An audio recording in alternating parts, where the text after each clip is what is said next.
بسم الله الرحمن الرحيم. لن تنالوا البر حتى تنفقوا مما تحبون وما تنفقوا من شيء فإن الله به عليم. El Salam Charity Foundation olarak elhamdülillah Afganistan'dayız. Afganistan'ın kuzey bölgesi olan Cevizcan vilayetinde karar bulunmaktayız. Görmüş olduğunuz üzere şu an bir okul içerisindeyiz. Okulun alanından inşallah El Salam Derneğimizin birinci su kuyusunu Waterwheel in Afganistan Donation from Bulgaria. Bulgarya'daki kıymetli hayırseverlerimizin bizlere emanet etmiş olduğu sadaka-i cariye olan su kuyusunun inşallah sonda çalışmalarına başlıyoruz. Allah Tebarek ve Teala kabul eylesin. Bu kuyumuzda hisse alan kıymetli kardeşlerimize, buradaki Afgan halkımız adına çok teşekkürlerimizi ve şükranlarımızı gönderiyoruz inşallah. Allah'ım hayırseverlerimizin ailenize sıhhat, afiyet, mutluluk, huzur, bereketler nasip eylesin inşallah. Cenab-ı Allah ticaretlerinize, kesebenize, ömürlerinize bereketler ihsan eylesin inşallah. Bu gördüğünüz bir okul, birinci okulu inşallah çocuklarımızla beraber bir hocamız var, hocalarımız var, öğretmenlerimiz var. Bulgaristan'daki kardeşlerimize, El Salam Derneğimize, Fatma ablamıza inşallah dualar ederiz. Allah sizlerden razı olsun. İnşallah Afganistan'dan dualarımızı, selamlarımızı gönderiyoruz. Esselamu Aleyküm ve Rahmetullahi ve Berekatuhu.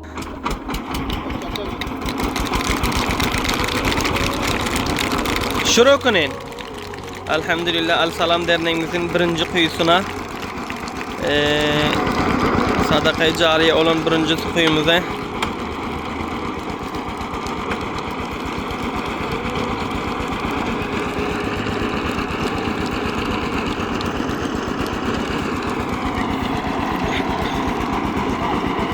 ne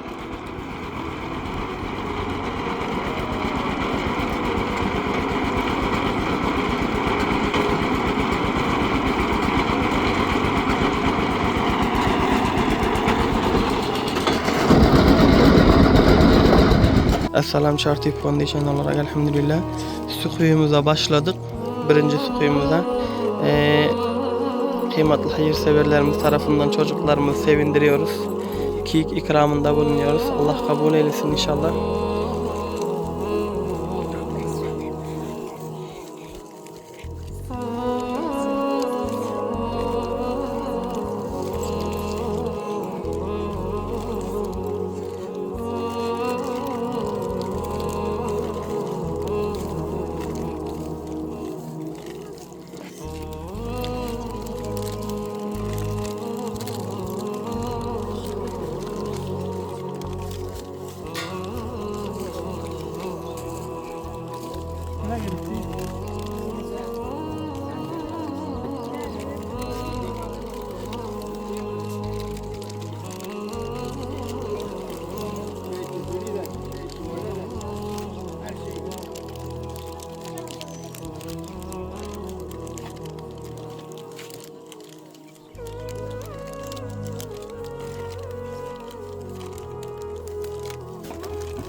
أعوذ بالله من الشيطان الرجيم.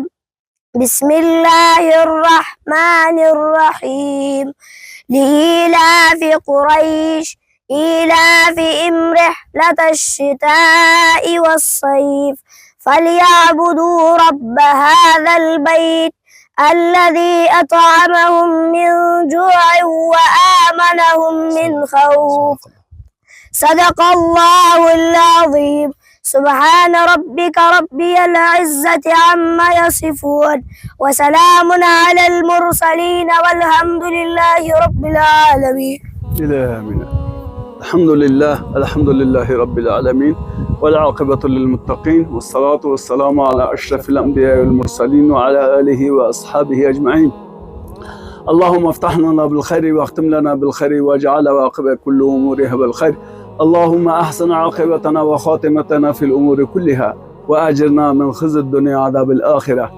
اولا خداوند شکرگزاریم نعمتهای گوناگون را برای ما مسلمانان مهیا کرده، برای تمام مخلوقات یعنی مهیا کرده. ما را به بندگی خود قبول بکنه. خداوند درگاهش ما چه داریم؟ التماس داریم که ما را به بندگی خود از درگاه خود حذف نکنه، به بندگی خود قبول بکنه.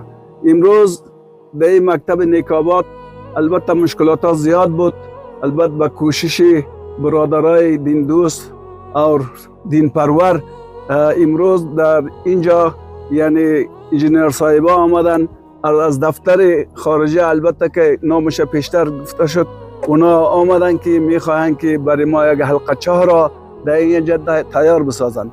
از این بسیار خوشحال هستیم و خداوند هر کس که در این رسم بوده در این باره کوشش کرده را است این کار خیریه را برای مردم مسلمان یعنی مهیا می سازند، برای مردم خدمت میکنند، برای تمام ملت خدمت میکنند. خداوند اینها را، این دفترشان را پادار بسازد، همیشه کامیاب بسازد، همیشه در هر جا که باشد کارشان ترقیدار باشد، برای مردم خدمت کرده را هستند. از این هم بسیارتر، چون که ما مردم مشکلات زیاد داریم، از آب آشامیدنی بسیار رنج میبریم. اینا این کار امروز در اینجا اقدام کرده را هستند که برای مردم یک سهولت، برای مکتب یک آسانده شود و خداوند برایشان توفیق بده.